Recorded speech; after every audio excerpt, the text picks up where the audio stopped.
Engenheiro Venâncio Massim, Mondlane, desculpa. Seu ponto de vista? Podem e devem, e toda a história, vamos dizer, da própria humanidade. Não é? Isto não é um problema puramente de Moçambique, não é um problema puramente, digamos, do nosso círculo territorial. Se nós quisermos, hoje em dia fala-se muito, por exemplo, de democracia, não é? Como um grande sistema político quase perfeito, e que não é. A democracia de onde é que vem?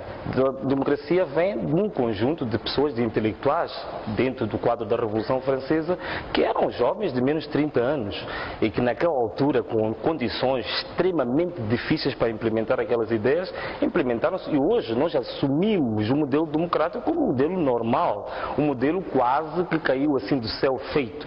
Mas são jovens que nessa altura tiveram, digamos, a coragem de implementar ideias inovadoras que estavam contra toda a corrente. Portanto, é sem sombra de dúvida, historicamente e hoje mais do que nunca, obrigação dos jovens. O problema não é uma questão de oportunidade, não é um problema de direito, é um problema de dever.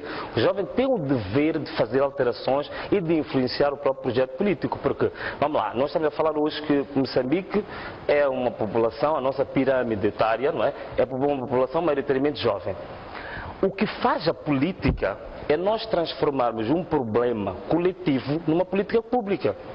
O que é política é isso? Quer dizer, nós temos um problema que diz respeito a um universo enorme de pessoas e nós transformamos esse problema numa política pública. Isso é fazer política.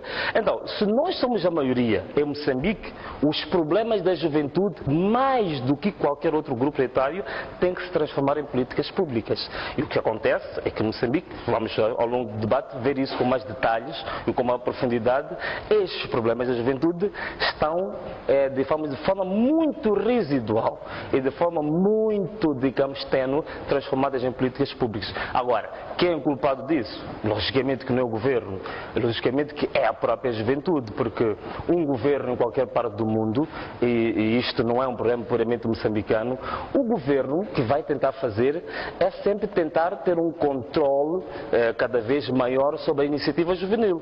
É ter, digamos, um controle por forma que o status quo do próprio governo não seja posto em causa por causa da iniciativa juvenil. Isso é natural, é humano, quer dizer, é filosófico. Não é? Onde é que surgem os grandes movimentos nacionalistas? É nas grandes, pequenas associações culturais. Não é? Nós estamos a falar da Associação Africana, da Rádio Pax, os mais velhos sabem o que é isto, a Rádio Pax na altura, ao Aeroclube, esses pequenos grupos culturais, desportivos, é onde começa o grande debate nacionalista no tempo colonial. Não é? E nós entramos para a independência, nós temos uma situação que cortou-se um pouco, refriou-se um pouco, digamos, o movimento associativo juvenil. Né? E criou-se, a partir de um decreto de 1976, o tal chamado Organizações Democráticas de Massas.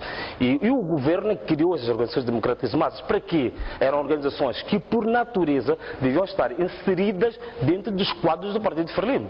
Não é? E já em 75, mostrava essa tendência de que qualquer governo tende a ter controle sobre a própria juventude. Historicamente, de 75 até hoje, nós notamos que esta ressaca ideológica, não é, que foi introduzida ainda por volta de 76, continua um pouco na juventude. A juventude tem um sentido de autocensura, um sentido de hesitação muito grande em relação a... Concorda que os jovens estejam a funcionar a reboque dos governos e não o governo ir aos jovens para procurar saber quais é que são os seus anseios?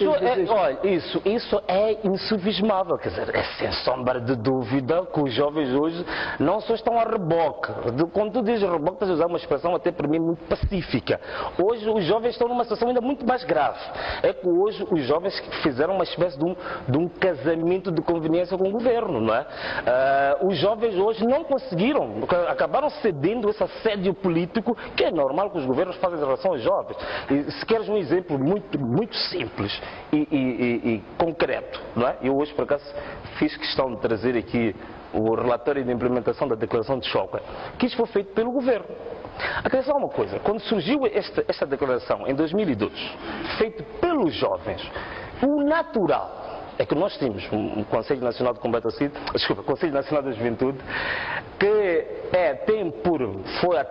foram atribuídas, digamos, competências pelo próprio governo desse Conselho, não só, digamos, fazer a gestão ou a intermediação das associações em si, mas também seguir como um polo de ligação com o próprio Estado.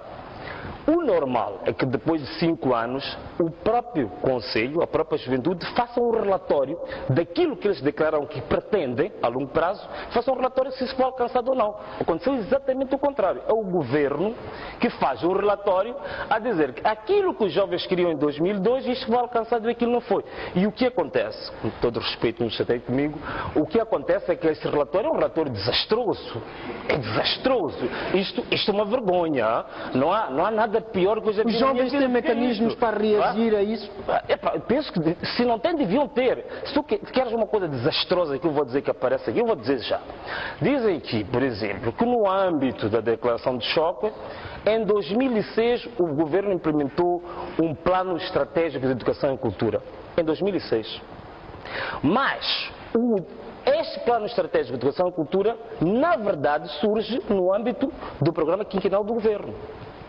Não tem nada a ver com a declaração de choque, mas como era para ocupar espaço e aumentar, não deixar páginas em branco, isto foi encaixado aqui. Como é que os jovens podem reagir a isso, fazer frente a estas decisões, a este atual cenário? Olha, uma das coisas que eu acho que os jovens deviam fazer, alguém vai me dizer a mim que o Conselho Nacional de Juventude tem um problema de não ter autonomia material, financeira, por aí fora. Tudo bem, seja lá como for. O que os jovens deviam fazer, para mim, é fazer um relatório paralelo. Para começar, tem que fazer um relatório paralelo e dizer que, olha, este desastre que aqui aparece, indicar claramente e com ciência, atenção, nós estamos aqui para insultar e dizer palavras gratuitas, com ciência, com técnica, até que ponto é que isto não corresponde aos anseios da própria juventude.